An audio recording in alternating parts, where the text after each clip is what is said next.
Selamat datang di Sinema Layar Kaca. Kami akan membawa Anda menikmati alur cerita film yang paling menarik dan menghibur. Cerita kali ini berjudul The Bad Seed. Film ini dirilis di tahun 2018.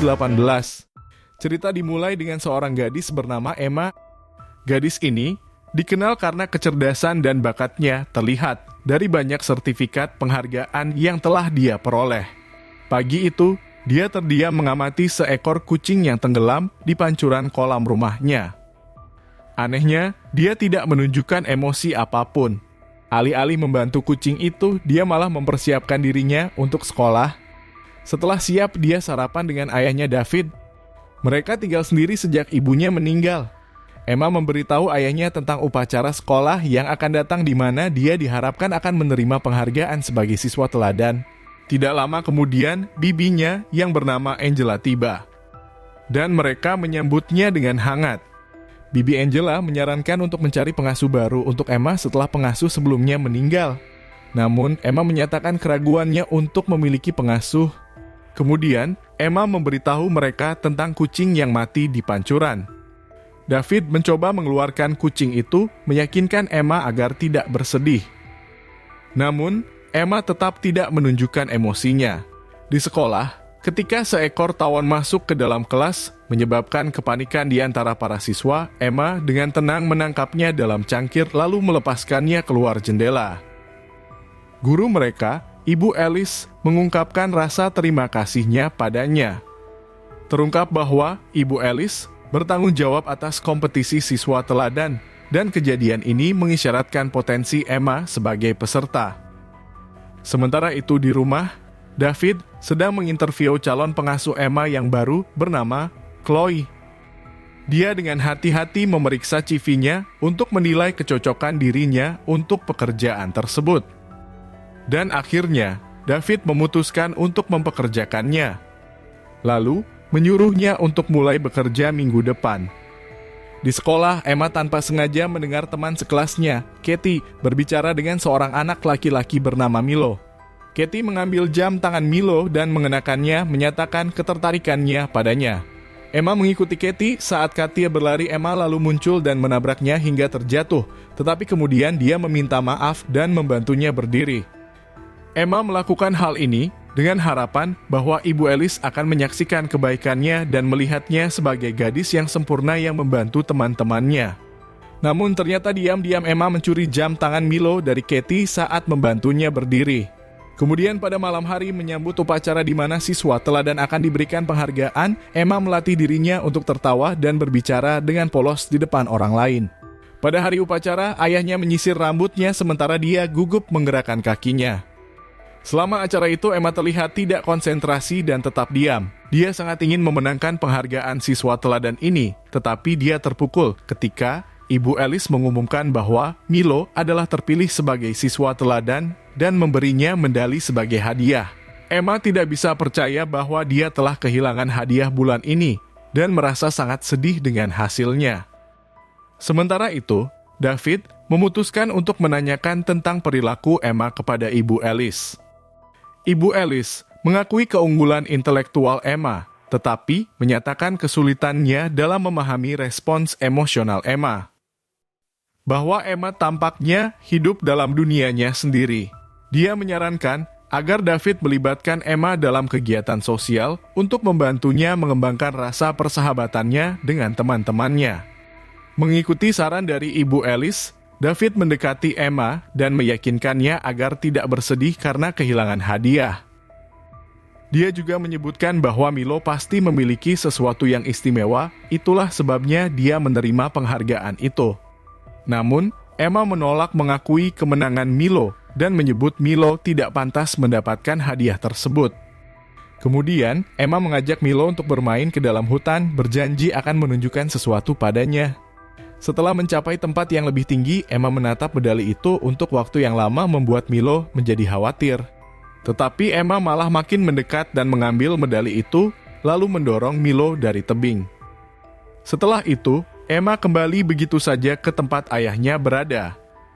Ibu Milo lalu menanyakan pada Emma, menanyakan tentang keberadaan anaknya, tetapi Emma berkata bahwa dia tidak melihatnya. Tak lama setelah itu, terdengar jeritan dari arah hutan. Dua orang gadis mengatakan menemukan tubuh Milo di antara bebatuan.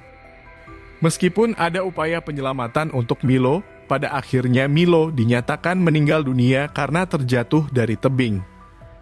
Emma menyaksikan keputusasaan ibu Milo itu, tetapi tidak merasakan penyesalan sedikit pun.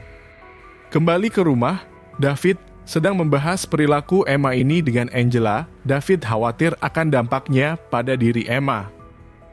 Tanpa sepengetahuan mereka, Emma mendengar percakapan mereka. Keesokan harinya, David terkejut menemukan Emma dengan tenangnya sedang sarapan. Meskipun tragedi baru saja terjadi, Emma tetap berinteraksi dengannya seolah-olah tidak terjadi apa-apa. Hal ini menunjukkan kurangnya rasa empati yang dimiliki oleh Emma terhadap kematian temannya. Hal ini tentu mengejutkan bagi David. Beberapa saat setelah itu, Chloe, pengasuh baru, tiba. David memperkenalkannya ke rumah dan memperkenalkannya kepada Emma. Kemudian malam itu David meninggalkan mereka sendirian. Saat Chloe mengagumi foto-foto David, Emma diam-diam mengamatinya sampai dia mengetahui Chloe mencuri obat penenang. Saat mereka duduk menonton TV, Chloe mencoba mengajak Emma berbicara, bertanya apakah dia masih berduka atas kematian Milo. Emma dengan tegas menjawab bahwa tidak ada gunanya berduka karena Milo sudah mati. Chloe terkejut mencoba untuk berempati, tetapi Emma menjadi marah dan menuduhnya mencuri obat yang sudah dia saksikan sebelumnya. Chloe terkejut, tetapi Emma menawarkan kesepakatan dia tidak akan memberitahu David tentang pencurian itu jika Chloe menahan diri dari memberinya perintah. Sebagai gantinya, Emma meminta es krim, memaksa Chloe untuk mematuhi meskipun dia kesal. Keesokan harinya, Emma dan David menghadiri pemakaman Milo di mana rekan-rekannya meratapi kepergiannya. Emma berpura-pura berduka, namun David merasa bahwa kesedihannya tidak tulus. Selama pemakaman, keluarga Milo menyatakan ketidakmampuan mereka untuk menemukan medali Milo. Setelah kembali ke rumah, David melihat kesedihan yang kurang tulus dari Emma. David lalu membereskan barang-barang Emma. Dia mengambil mainan yang terjatuh dari bawah tempat tidur tanpa menyadari ada medali yang tersembunyi di bawah kasur. Pada malam hari, David memperhatikan fokus Emma tertuju pada Milo dalam foto-foto pesta, terutama pada medali itu. David mulai curiga dan mulai meragukan tindakan Emma. Keesokan harinya, Ibu Alice datang ke rumah Emma dengan pengacaranya, memberitahu David bahwa seseorang telah melihat Emma bersama Milo masuk ke hutan. Emma tanpa sengaja mendengar percakapan mereka dan sengaja memecahkan sebuah botol, berpura-pura kecelakaan untuk mengganggu diskusi mereka. Saat Ibu Alice dan pengacaranya pergi, David lalu menemui Emma untuk merawat lukanya. Emma kemudian bercerita kepada David, mengungkapkan bahwa Ibu Alice memendam kebencian kepada dirinya dan sebenarnya tidak pernah peduli padanya. Bingung dengan situasi yang semakin memburuk, David keluar dari kamar Emma mencoba menenangkan dirinya. Keesokan paginya, Chloe mendekati David saat dia sedang bekerja di bengkel garasi, meminta izin untuk mengajak Emma keluar. Chloe yang hendak merokok, David cegah dan memperingatkannya karena di sana ada bahan mudah terbakar, lalu mempersilahkan Chloe untuk pergi dengan Emma. Saat jalan bersama, Chloe dan Emma melihat Ibu Alice masuk ke dalam rumah Milo. Ekspresi Emma membuat Chloe curiga terhadap keterlibatannya dalam kematian Milo. Dia lalu menyudutkan Emma dan menyuruhnya untuk menyiapkan alibi palsu, tetapi Emma berpura-pura tidak bersalah. Setelah kembali ke rumah, Chloe memperingatkan Emma lagi tentang konsekuensi jika kebenaran terungkap. Hal ini membuat Emma tampak gelisah. Kemudian, Chloe yang penasaran mencoba berkeliling rumah. Saat di garasi, dia menyadari sarang tawon di dekat bengkel sudah tidak ada. Saat dia mengecek kamar Emma, dia menemukan medali Milo di bawah tempat tidur. Sementara itu, Ibu Alice yang telah pulang dari rumah Milo memasuki mobilnya dan melaju pulang. Di perjalanan dia diganggu beberapa tawon dan ternyata terdapat sarang tawon di belakang jok mobilnya. Hal ini menyebabkan kesulitan bagi Ibu Alice untuk menyetir dan terjadilah kecelakaan. Setelah pulang dari bekerja, David memeriksa Emma dan setelah itu dia kembali ke kamarnya tanpa menyadari ada medali yang tersembunyi di lampu tidurnya. Tapi Emma menyadari medali itu pelan-pelan mendekatinya, mencoba mengambil medali secara diam-diam, tetapi David memperhatikan perilaku mencurigakannya dan menanyainya. Chloe lalu muncul dan mengatakan kepada David bahwa dia menemukan medali itu di bawah tempat tidur Emma. Saat itu juga Emma memandang Chloe dengan tatapan marah. Emma lalu mengarang cerita kepada ayahnya bahwa dia dan Milo sedang bermain dan mereka setuju bahwa jika dia menang, dia bisa mengambil medali itu. Tetapi David tampak ragu dengan cerita tersebut, lalu dia mengambil medali itu dan meninggalkan ruangan. Tak lama setelah itu, dia menelepon adiknya untuk mengatur sesi terapi. Saat David tertidur di malam hari, David bermimpi tentang Emma dan Milo yang membuatnya terbangun dengan ketakutan. Di pagi hari, Emma bertemu dengan Chloe. Ternyata Chloe berniat untuk memisahkan Emma dan ayahnya. Hal ini membuat Emma semakin jengkel terhadap Chloe. Sementara itu, David membawa Emma untuk mengunjungi keluarga Milo, di mana dia memberikan medali itu kepada ibu Milo. Emma menjelaskan bahwa mereka sedang bermain, dan dia meminjam medali itu sebentar lalu akan mengembalikannya. Tetapi, apa yang terjadi pada Milo membuatnya takut untuk mengembalikan medali itu. Tergerak oleh tindakan Emma, ibu Milo mengungkapkan rasa terima kasihnya, mengungkapkan bahwa ibu Alice telah meninggal dalam kecelakaan mobil. Emma berpura-pura sedih, berduka atas ibu Alice yang dia sebut sebagai guru favoritnya. Saat mereka pergi, David memperhatikan perubahan perilaku Emma yang lebih baik. Saat David kembali ke bengkelnya, dia memperhatikan kalau sarang tawon di bengkelnya sudah tidak ada, yang semakin memperkuat kecurigaannya tentang keterlibatan Emma dalam kematian ibu Alice. Keesokan harinya, dia membawa Emma ke terapis. Tetapi sebelum sesi Emma, David lebih dulu menghadap ke terapis, menyatakan kehilangan kepercayaannya padanya dan kekhawatirannya tentang perilaku anehnya, termasuk kurangnya emosi yang tampak. Selama sesi Emma dengan terapis, dia terus berbohong. Namun, terapis meyakinkan David bahwa Emma sama dengan gadis lain sebayanya dan mendorongnya untuk membangun hubungan yang lebih dekat dengannya untuk lebih memahaminya. Sesampainya di rumah, David melihat Chloe sedang duduk santai di luar. Dia menyuruhnya untuk pergi ke kamar Emma, tetapi kedatangan Chloe malah membuat Emma menjadi kesal. Ekspresi Emma menunjukkan kalau dia menyimpan ide yang buruk terhadap Chloe. Kemudian malam itu, Emma menemui David di kamarnya, memberitahunya tentang perkataan Chloe tentang kemungkinan dia akan menjadi istrinya. David meyakinkannya bahwa itu tidak mungkin dan bergegas pergi karena sudah ada janji. Sementara itu, Chloe yang mendengar keributan, berusaha menyelidiki dan yang akhirnya membuat dia terjebak di bengkel. Seketika api muncul dan melahap ruangan, dia melihat Emma menonton dari luar. Putus asa untuk keluar, Chloe memecahkan jendela. Namun usahanya itu sia-sia karena akhirnya dia tewas terbakar. Ketika David kembali, dia menemukan pemadam kebakaran berada di rumahnya, dan setelah mengetahui kematian Chloe, dia menyadari bahwa peristiwa-peristiwa ini bukanlah kebetulan semata. David duduk bersama Emma, menyatakan cintanya padanya tanpa syarat dan keinginannya untuk membantunya. Dia memohon padanya untuk memberitahunya kebenaran, yang dimana itu mengarah pada pengakuan Emma tentang pertengkarannya dengan Milo yang mengakibatkan kematiannya yang tragis.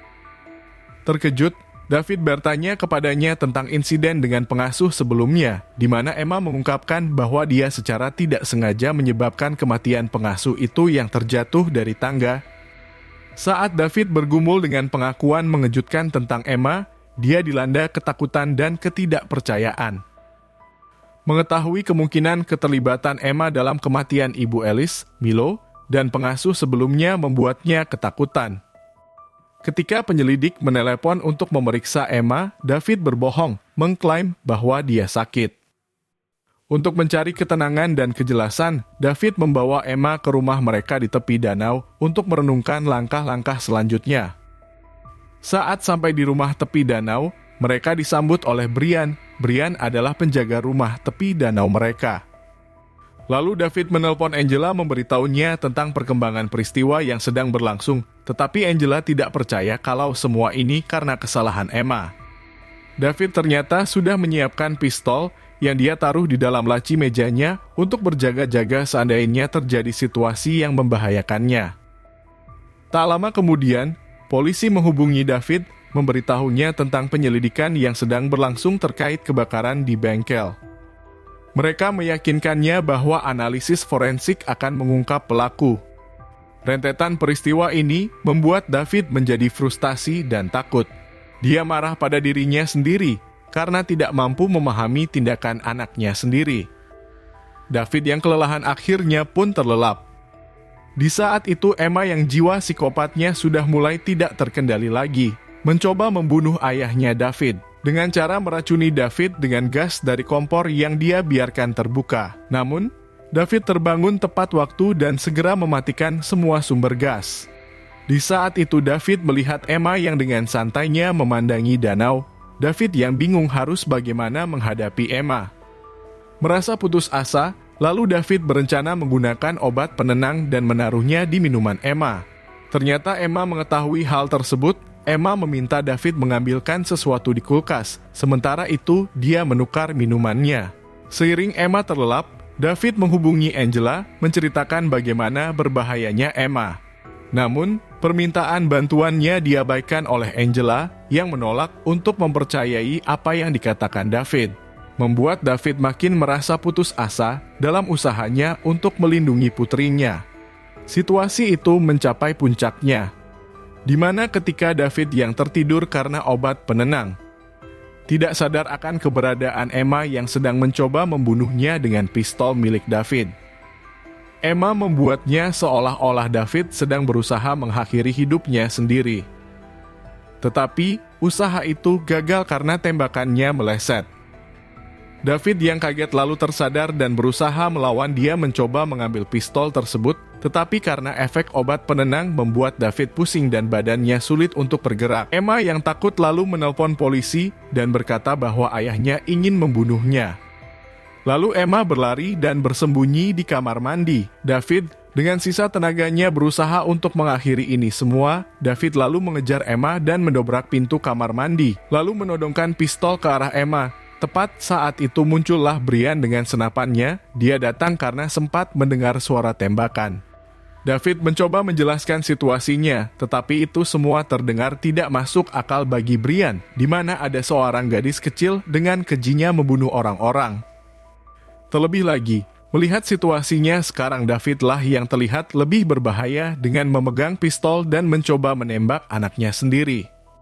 David yang tidak mau menurunkan senjatanya membuat Brian terpaksa untuk menembaknya. Peluru pun lalu bersarang tepat di dada David yang mengakhiri hidupnya dalam sekejap. Tidak lama kemudian, polisi pun berdatangan untuk menyelidiki. Angela juga datang berlari mencari Emma sambil mengecam perbuatan David, menyebutnya sebagai ayah yang gila dan meminta maaf karena terlambat menyelamatkannya. Film pun ditutup dengan Emma yang tersenyum licik karena apa yang terjadi semua sesuai dengan rencananya dan tidak ada satupun yang mencurigainya. Demikian alur cerita dari film The Bad Seed. Terima kasih telah menyaksikan. Jangan lupa klik tombol like dan subscribe. Aktifkan pula tombol notifikasi untuk mendapatkan alur cerita film lainnya. Sampai jumpa.